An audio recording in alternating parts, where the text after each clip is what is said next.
Welcome to You Know Something with Dena Hey, look, I'm just here to entertain, inform, and keep this crazy train on track.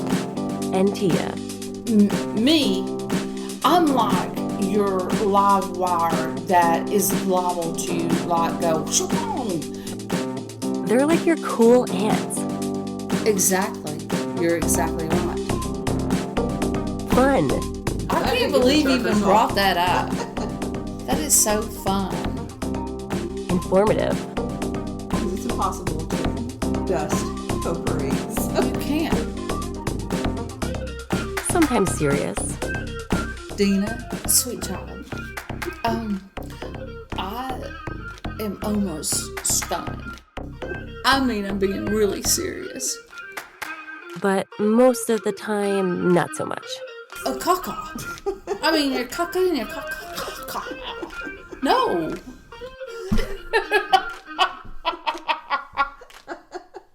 I'm sorry. Okay, here we go. Okay. Ladies, Hello, welcome to You Know Something with Dena and Tia. I'm Dena. And I'm Tia. Yay, Tia. How are you today? Pumpkin, I'm great. How are you? I'm good. Let's just go with Good. that. We're going to go with that we're both great today. Why not? Might as well be. Might as well be. All right, Tia, for our new listeners, Tia and I are friends. We talk about different topics. Today we're doing a reoccurring theme. For our regular listeners, this is a real popular themed episode, and it's volume 5 of... What though? What? That's a good one. What the What is where we talk about crazy news headlines. Tia doesn't know what they are. I tell her, we get her reaction, and it usually leads to a pretty interesting, hopefully, and fun discussion. You think? Well, it just blows me away, and I'm like, what? Really? Yeah. And really, I have to say, I was thinking about it on the way over here. There's not a lot that shocks you anymore From you? from anything, you know? No, from you? Nope. Nope. Yeah. I think we've lived long enough. We're not old, but we've lived long enough that we've seen a lot. We've done a Yeah. lot. We've been surprised by a lot. Oh, absolutely. We've been blindsided by things. Major? So it's hard to shock us, but we'll see what happens today.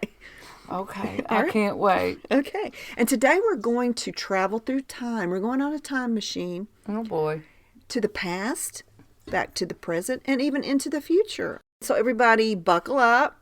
Make sure your safety Harness? harness is latched. Keep your arms and legs in the car at all times. Okay. And let's go. All right. I'm scared. Maybe you should I'm be. very scared. Is that a porch pirate in a trash bag? I saw that. You did see that? Yes, I did. I So, saw that. in- That Isn't that crazy? no, that is incomprehensible because I'm just like, you seriously want to steal something so bad, you're going to think that a trash bag is going to walk. Really? That was my thought. Okay, let me tell people in case they didn't understand what we were saying since they can't see this. We're watching a video, and my source is 916 Now Instagram account. And in the Northwood Road area of Sacramento, a thief decided, hey, I'm going to take a trash bag. I'm going to cut open the bottom. I'm going to put it over my head, and I'm going to wear flip-flops and walk across the sidewalk. Now, if you thought of a trash bag was actually alive, what kind of shoes do you think it would wear? I don't know, maybe black tennis shoes for fun. Yeah. I don't know. I kind of picture a trash bag as maybe wearing Crocs. I don't know why. It just seems to Oh, wow. go together. But Well, no, I was trying to like, because he or she was trying to be unnoticeable. And okay, if you're a trash bag walking, you're noticeable, idiot. I've I'm never seen sorry. one walk. But I mean, if you were, If there's something in it, it walks. yes, you might think there was like a baby raccoon that got stuck in there. That doesn't look like a baby raccoon. That looks like an adult in a trash bag, hunched over, with flip-flops. God, that makes me so mad. I wish you hadn't have shown me that one because Makes you angry, doesn't it? no, it does. It just ticks me off because you know something. Don't steal other people's property. That just sickens me. I can't stand porch pirates. It just ticks me off. You want to know how I really feel? Yeah, how do you feel, Tia? Yeah, You think it's really ticks me off. I agree. It's like, an innocent person has something on their porch. You don't know. It could be medicine they need, syringes. They may be diabetic. Mm-hmm. You don't know what it is. It could be a gift for an event they're going to. And Right. It could be a present for their grandchild or for their child. It's just rude. Get out. Get a job. Yeah, a trash bag's kind of an appropriate place for them, I think. Okay. They could serve their sentence in a dumpster or something. Oh, wait a minute here. That deserves a high five. No, that was pretty cool. A trash bag is probably appropriate. You're exactly right. Somebody commented on this Instagram account. Imagine the package they stole. They opened it up and it was just a box of trash bags. I hope it was. I don't know if this person was prosecuted. I don't know if you could tell who they were. I know you have most people have a Ring camera now so that you capture that stuff. Right. But I will say they've got to be pretty young to walk crouched down like that because there's no way I could do that. I certainly couldn't today. That's for sure. Now somebody could say, it's hard times. They're desperate for something. If I saw somebody caught for stealing, like I did see a post where a lady stole 5 eggs because she wanted to feed her kids, and they ended up letting her go. The policeman said, let's grocery shop, and hugged her. And to me, that's one thing. But just going around grabbing things off of people's porch, you don't know what it is, what it's for. Right. But now, see, that makes me sad. I mean, I would have bought her 2 dozen. Yeah, exactly. So we're not insensitive to the plight of someone who's desperate and hungry, but they don't know what's in that box. I'd say they do that for a living, resale, is my impression. Okay, instead of what, that would have been what an idiot. I was trying to think of a better disguise. I think a bush, if you were in a bush outfit, you could take a few steps and just sit there. Oh, no, why don't you just wear camouflage and then carry a tree with you for fun? Like deer hunters. Yeah. And just not have deer pee on you.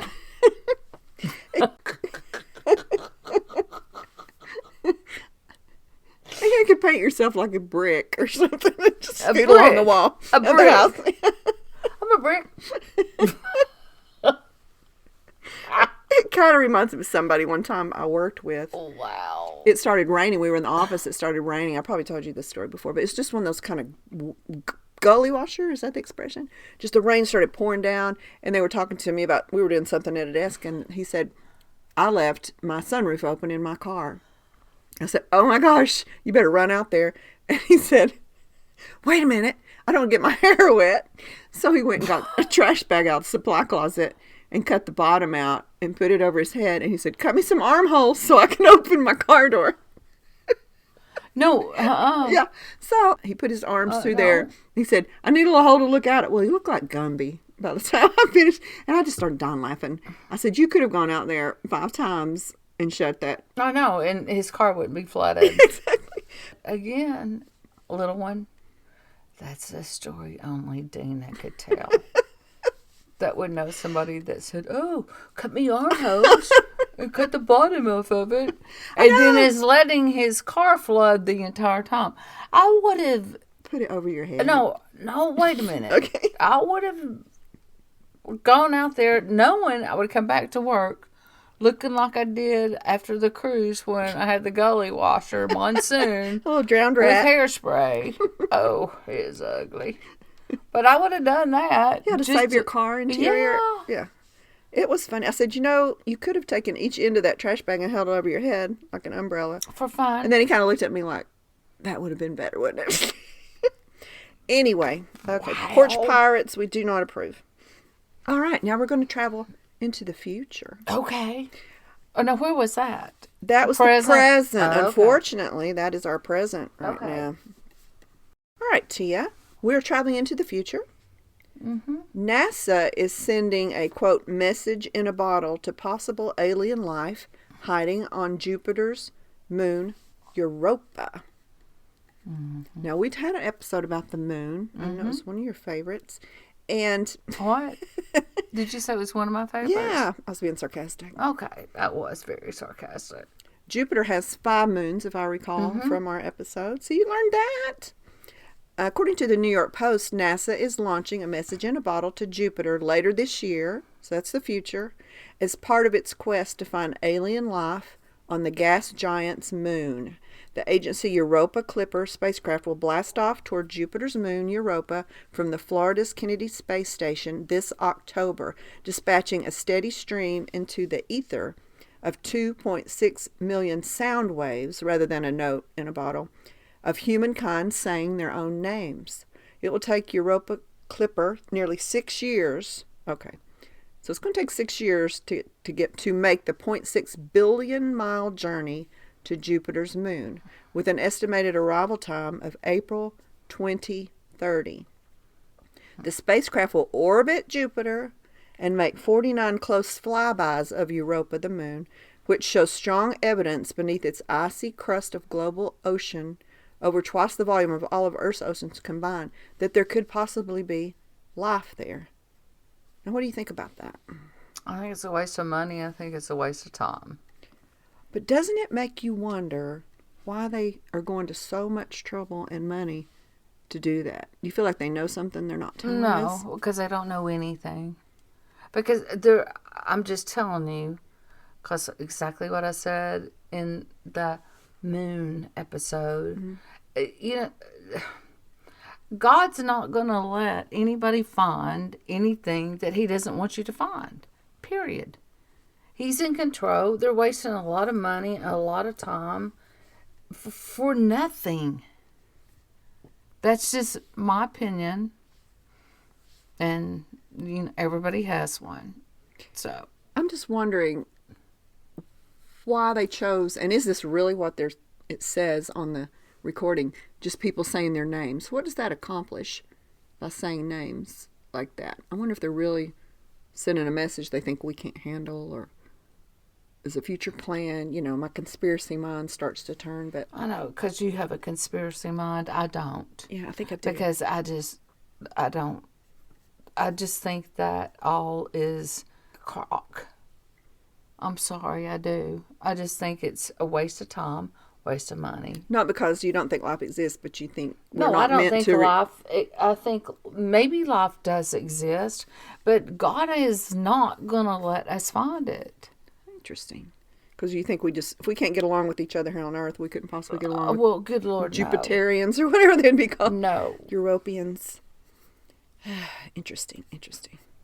There's a lot of activity, though, going on recently about them saying, yeah, we did find alien bodies. I mean, that was just said. We're going to do you probably hate it, but we're going to do people who have actually experienced with aliens, they say, and, that's been going on for a while, and Okay. try to figure it all out. I don't believe any of that. Okay. At all. All right.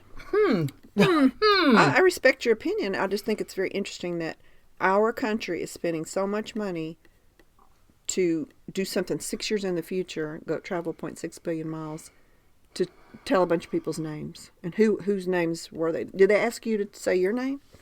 They didn't ask me. Mm-mm.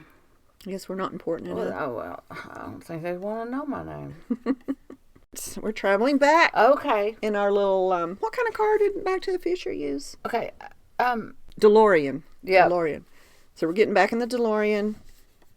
Back to April 2024. April 5th, actually, 2024. So it is the past a little bit. A man, 76 years old, was bitten by a toilet rat. I'm sorry. Was what? Bitten by a toilet rat. Just so I'm on board here, Okay. you said a toilet rat. Rat, like R-A-T. eats cheese. Oh, Apparently And bust. there you have it. Okay. And it was kind of serious because he was hospitalized with organ failure, but he's okay now because he got a bacterial infection. Okay, where was he bitten by this? Bleh. You just saw the picture No of it. goodness. Okay, according to the New York Post, which some people might say is not reliable, but I saw it in several places. I did my research, my due diligence. I wish it wasn't true, but this real-life mutant sewer rat turned out to be far less friendly than the cartoon version known to lurk in the Big Apple sewers with his 4 turtle sons. You know, it's Teenage Mutant Ninja Turtles. Their leader, I think, is a sewer rat. The toilet-dwelling rodent sent a Canadian man into organ failure and sepsis after sinking its teeth into his hand. So what he did was try to scoop it out of the toilet, which I would not do with my hands, would you? No. No. Well, okay, T, you're very industrious. You've dealt with wildlife in your home before. Not a rat. What would you do if Greg was out of town and that happened? There was a rat in the toilet. Uh-huh. I would shut the lid and wait till Greg got home.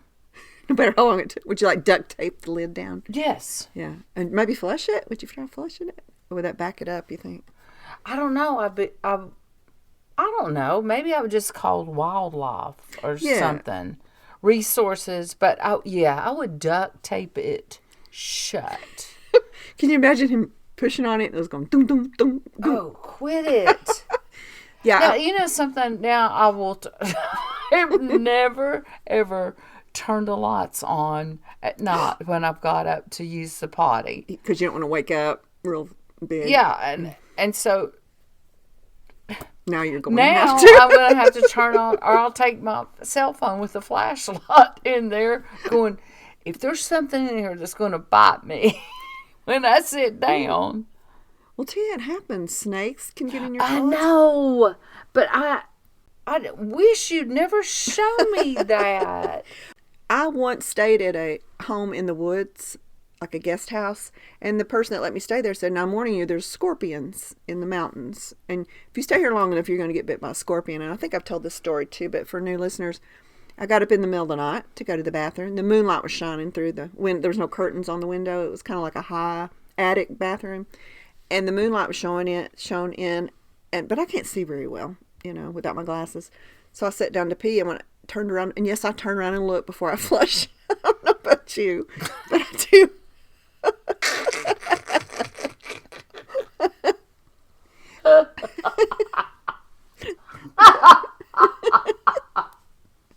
Okay. It's a confession Pretty time. girl. I turned around and I thought, what is that in the toilet? And I flipped on the light and it was a scorpion No. in the toilet. So I got really lucky. I could have gotten stung on the booty by a scorpion. But he's very easy to flush down. Worse. True. I guess I could have died, huh? Those kind of scorpions, I don't know if you've ever been bitten by one. I was finally bit by one. It was in my bed and it's like a bad bee sting, like maybe a hornet sting, but it's just gross. It's grosser to think about its little tail flipping over its head and buzzing you and then running off. You can't really swat a scorpion or stomp a scorpion. They're just too juicy. I mean, they're like a little shrimp running around. They're a land Like a little shrimp. A land Okay, shrimp. I'm sorry, I'm just looking at the shrimp that I eat that are deveined, like peeled back, and I'm thinking about those running around in my refrigerator. Okay. Ooh. All right, we're laughing at this poor man. He went to the emergency room. He received wound care and a tetanus booster, and he was sent home. But 18 days later, and he was, what's a septuagenarian? 70? He was back in the ER. He was suffering from a myriad of symptoms, including fever, headaches, abdominal pain that had been going on for 3 days. His heart rate was high. His blood pressure was low. His kidneys were damaged. Oh, my goodness. I'm sorry we laugh now. According to medical tests. And he had signs of multi-organ dysfunction and sepsis, and he was admitted into this intensive care unit. While his bite wound had mostly healed, doctors suspected it could have something to do with his deteriorating condition. They ran blood and urine tests and found out he had leptospirosis, a bacterial infection that is often transmitted to humans by animals like rats, and it can be fatal in rare cases. It's in the urine. Okay, oh my God, I don't know if you can take this next sentence. You might want to put your fingers in your ears. The bacteria is found in the urine of animals. Doctors believe the rat had a mouthful of his own urine when he bit the Canadian's fingers, thus breaking the skin for the bacteria to enter his body. Okay, imagine, if you will, you're swimming around in a toilet and you pee. It's going to get in your mouth if you're a rat. So, more than 1 million. Are you okay over there? Is this almost finished? Yeah, hang in there.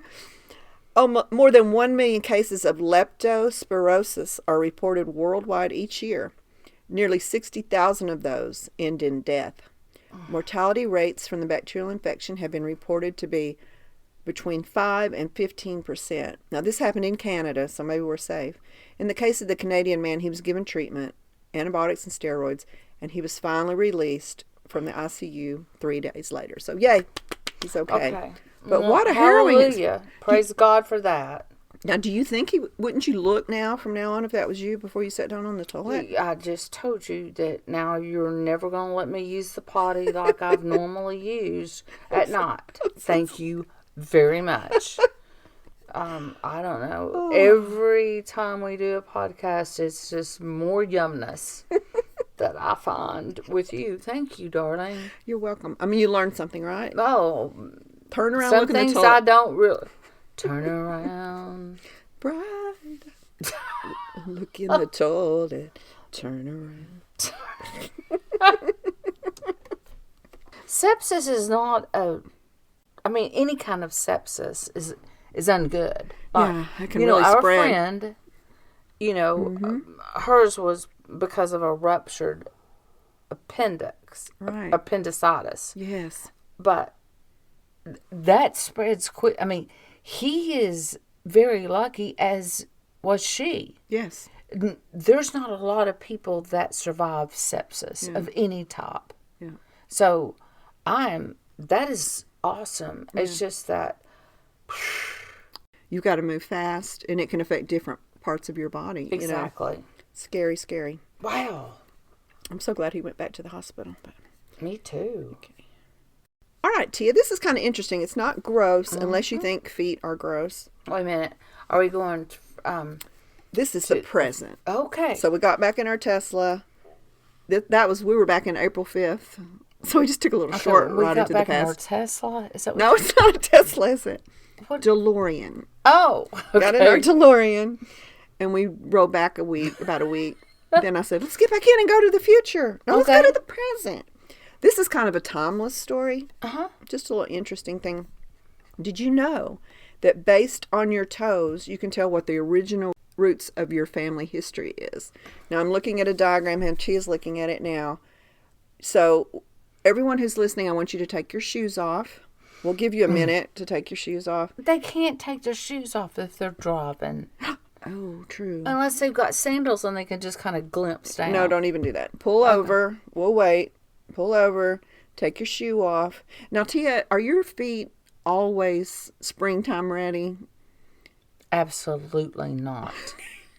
Mine either. There's that transition from winter where you've had them hidden. Me, I hide them in Ugg boots and big socks. But I always have mine polished. Oh, you do? I see. I don't. Always. Okay, so we're looking. I can just see now what I am. Okay, let me explain it. Okay. You can either people are listening, and I'll put this diagram in our notes so you can look. But Egyptian, Roman, Greek, Germanic, or Celtic. I think everybody has to be one of those things. I don't want to speak wrong, but I think that's the only 5 things that you originally could be. So. That's not Celtic. I call it Celtic. Okay. But, there is the Celtics, Okay. the team, but Well, okay. Well, I think it's either way. All right, let me see your tootsies, Tia. Does everybody have your know tootsies what out? I am. Well, let me look at them and see if I agree. Can I see one foot? Are they both the same? Oh, yes, they're both the same. Okay, mine are different. See?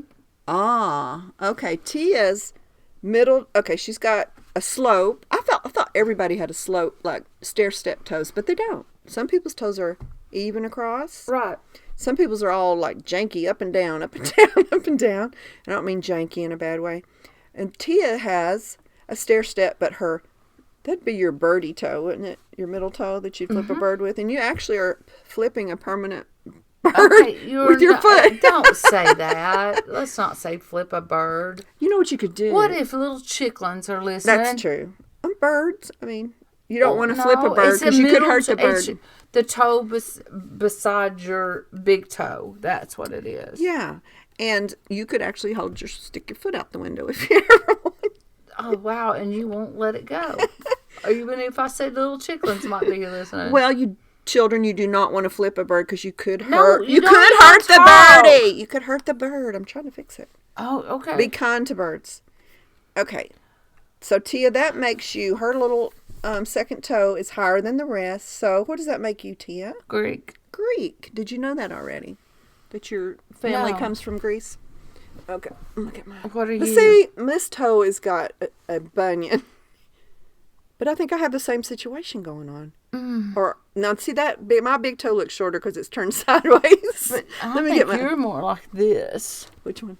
Okay, here's a normal foot, kind of. Oh, because your little toe is smaller than all the rest.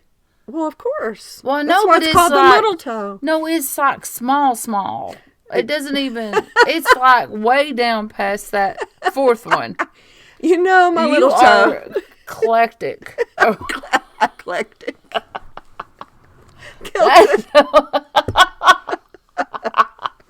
Well, I mean, look at him. Look, because see, mine. There, at least it goes like that. Yeah. Yours goes shut and jambonga. And it just like goes, bye-bye. We'll see you. Wouldn't want to be you.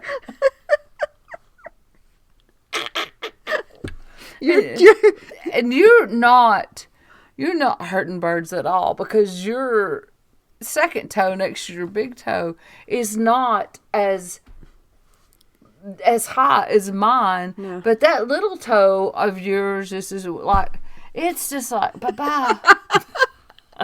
I think it never. You are that. I promise. Celtic. Well, I think my little toe never grew from when I was a baby. I think some people have baby hands. I think I have a baby toe. You do have a baby toe. You've got a little baby, tiny little baby toe. You ought to try painting that toenail. Oh, well, It's like no, putting you should ask my nail people. They're like, oh, no. We're just going to have to make a nail on this baby toe because, well, they just have to pretend it's there. Yeah. Sometimes when I clip my toenails and I clip my baby toe, I accidentally just clip the whole thing off. I do too. Do you? It's just gone. Yeah, but I'm not talking about your toenail. I'm talking about your toe. Yeah. Yeah, mine has a slope, but then, like you say, it just drops off down to a little bean. Are you going to tell us what it means? Okay, that means Tia is Greek. Her family's origin is Greek. And yours mine is is Celtic, like which is correct. Like I'm English and Irish. Irish. I have some Germanic, so maybe that's why my other toes are not real. Oh no, they drop off. Germanic, you have one giant big toe, and then it's just straight across.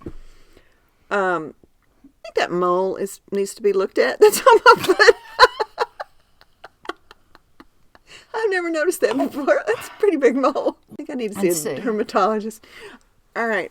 So what did everybody come up with? You looking at your feet? Again, I'll have this picture in our show notes that you can look at. I wish I was an Egyptian.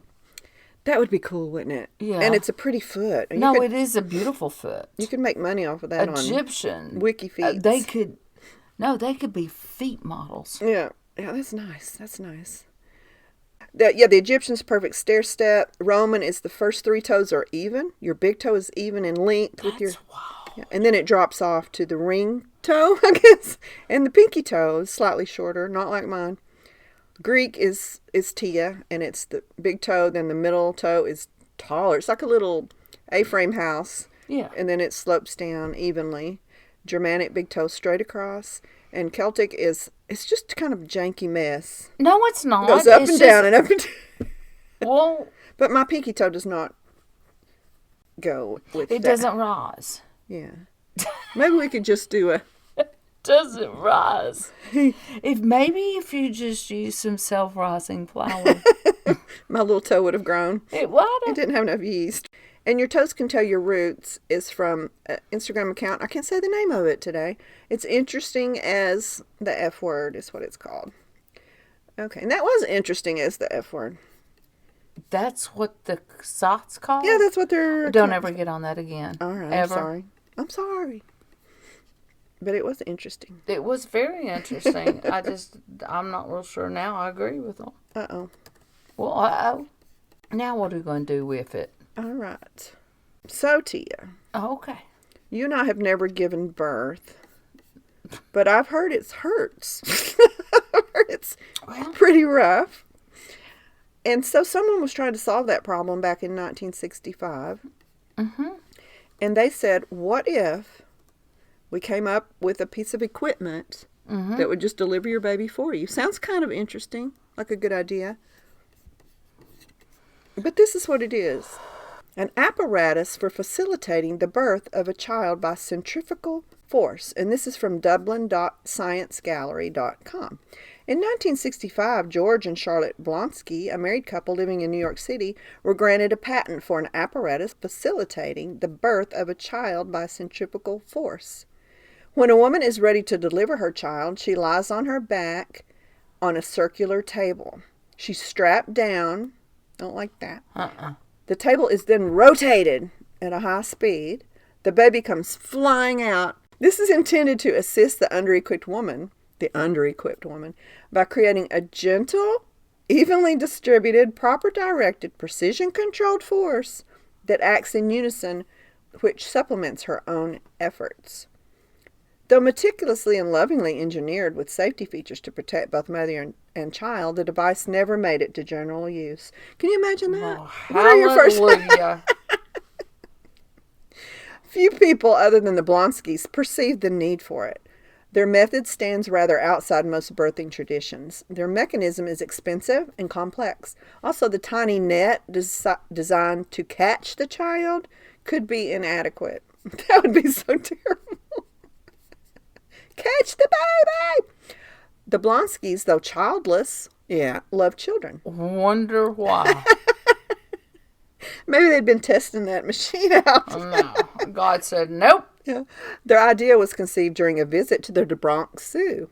They noticed an elephant that was slowly spinning in place. A zookeeper wrongly told them that's what elephants do prior to giving birth. That's not what they do.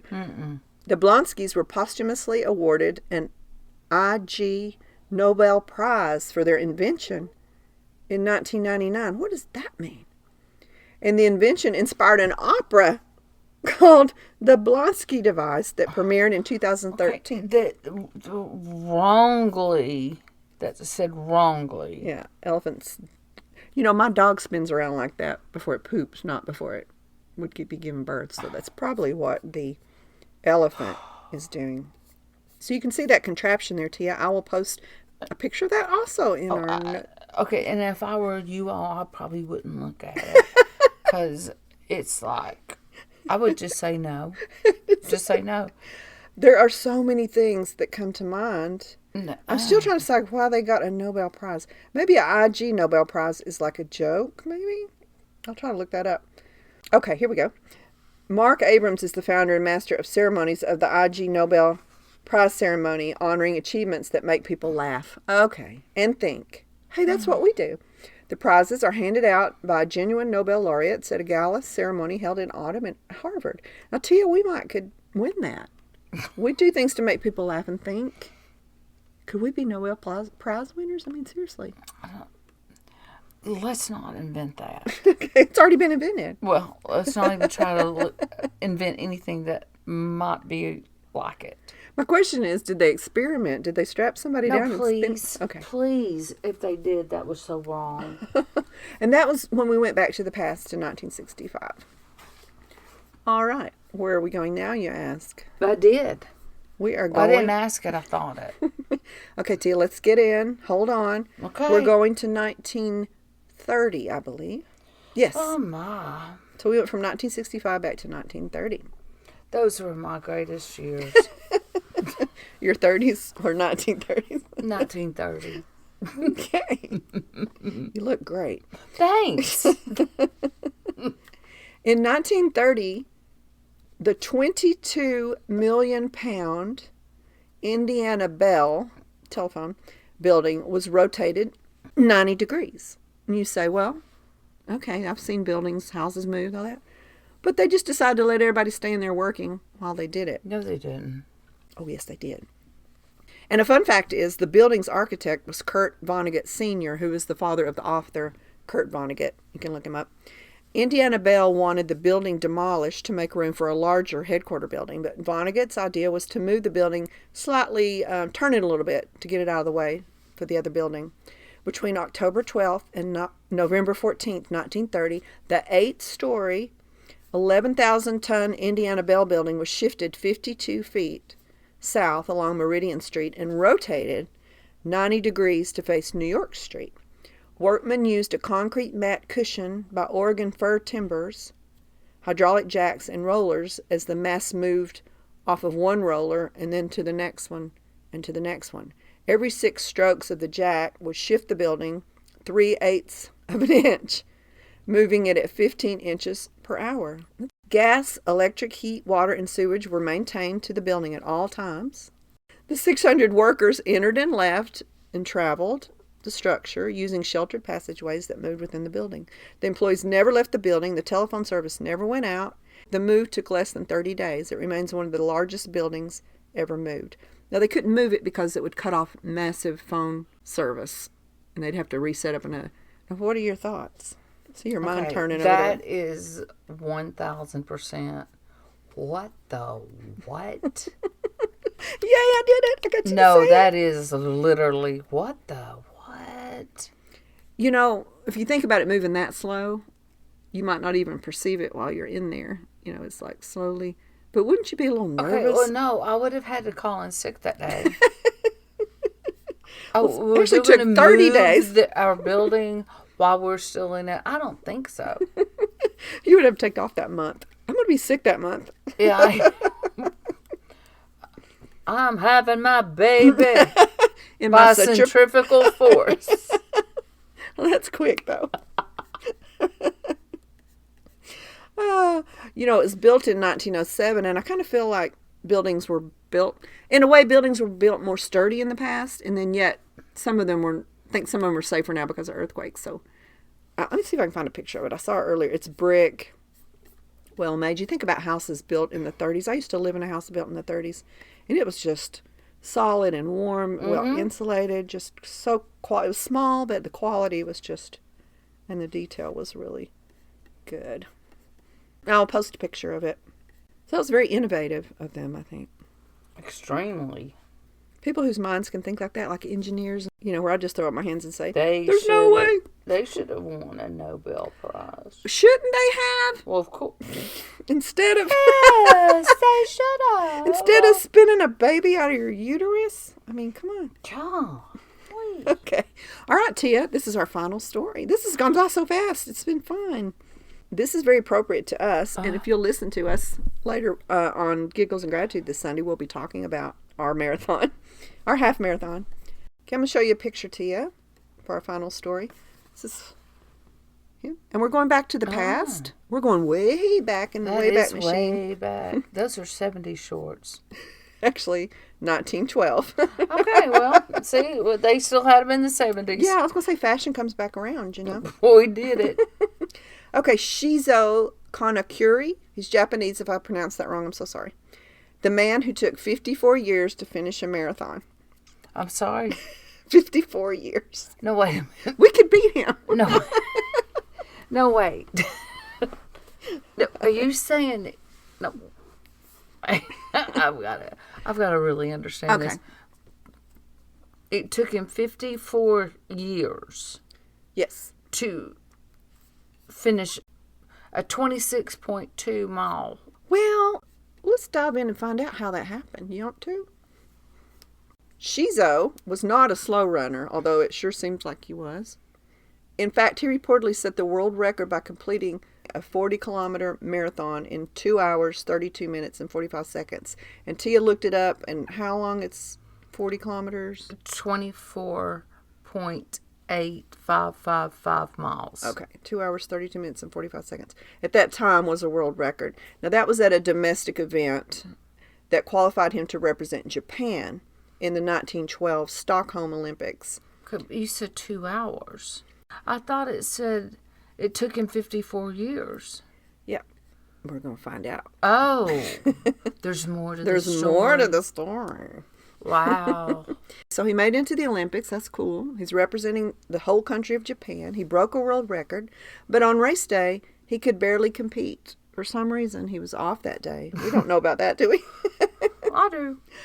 And he dropped out before he reached the halfway mark.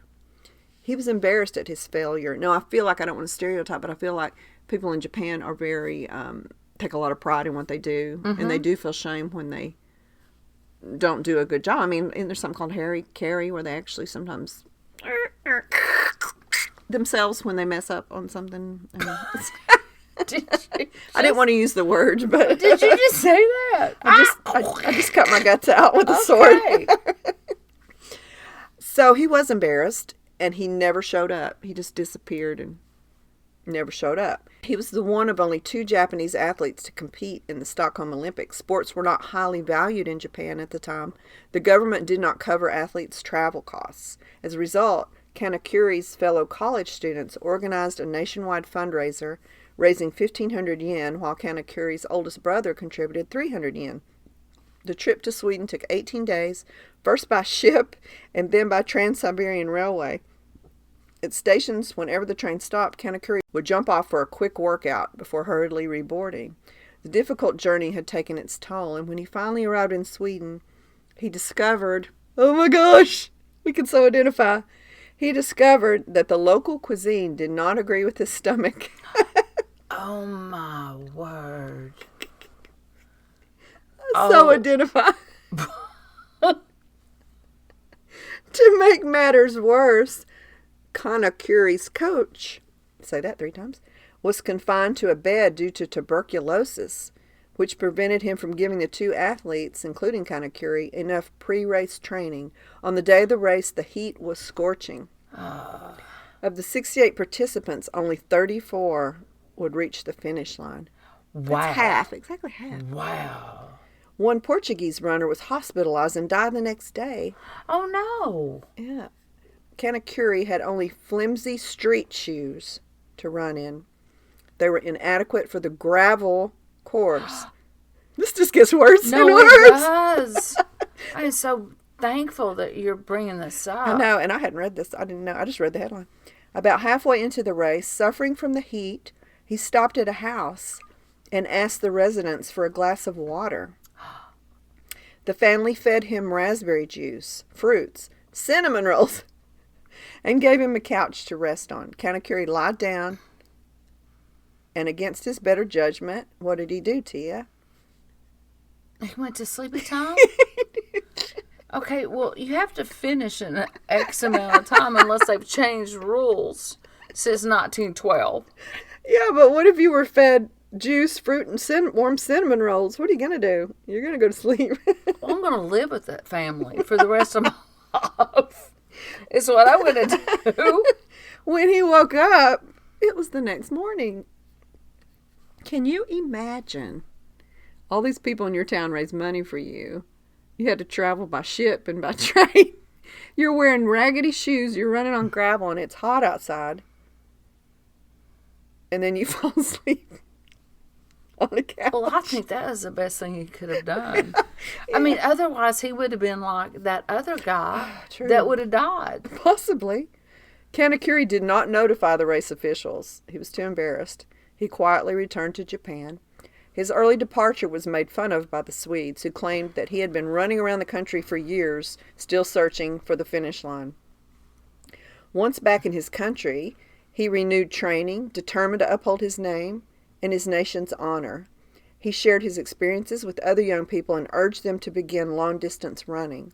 In addition, he started recruiting and training female athletes. He also taught blind kids how to run by having them grab onto a thread. He is credited with inventing the multi-stage long-distance relay race, known as the Ekiden, which is still well liked in Japan. Don't know if I said that right. Kanekuri continued to represent Japan in the Olympics. He competed in the 1920 Summer Olympics, so that was 8 years later, held in Antwerp, Belgium, where he finished the marathon race, 26.2 miles, in 2 hours, 48 minutes, and 45.4 seconds, and placed 16th. Kanekuri also participated in the 1924 Summer Olympics, but he failed to finish it again.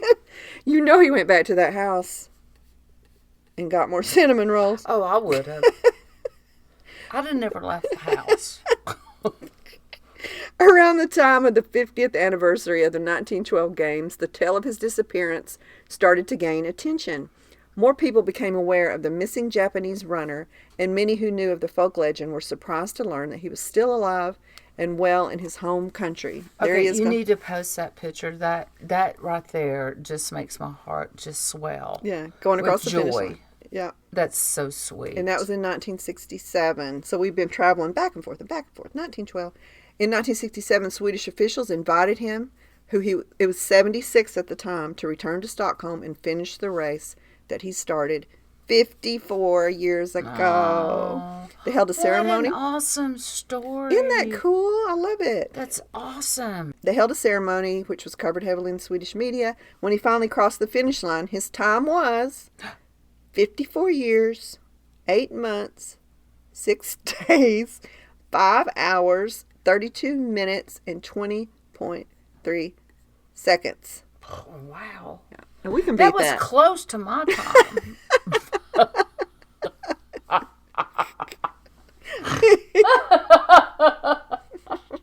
For his acceptance speech, he said it was a long trip.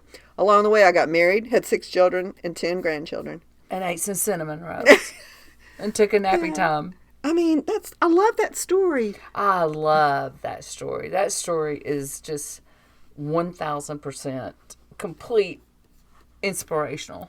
I mean, It really is.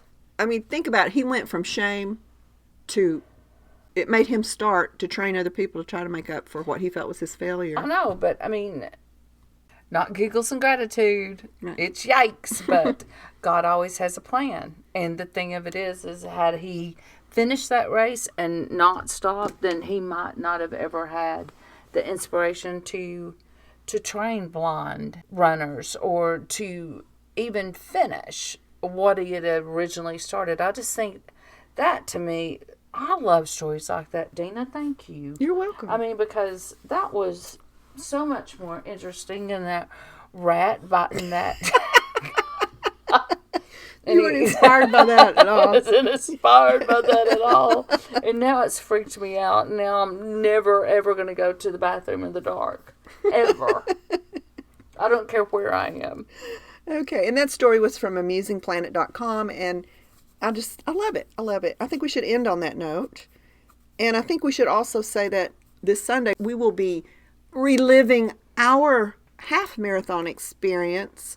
It may not be quite as inspiring as kind of curious. May be reliving it. I may be dead. I don't know. No, don't say that. I'm not kidding. We're still recovering, but we will give you a little quick recap on Sunday, and we promise we won't talk about it again until next year. How about that? Is that a good promise we can make? Yeah. Okay.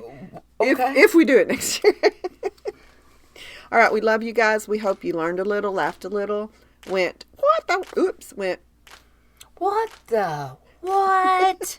little. And we love you guys. I love you, Tia.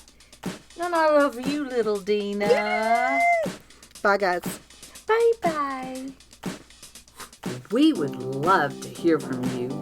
Leave your questions or comments on our voicemail by visiting our website at denaandtia.com. Your message may be played on the show. You can find our Instagram and Facebook links there too. Again, that's denaandtia.com. Thanks for listening.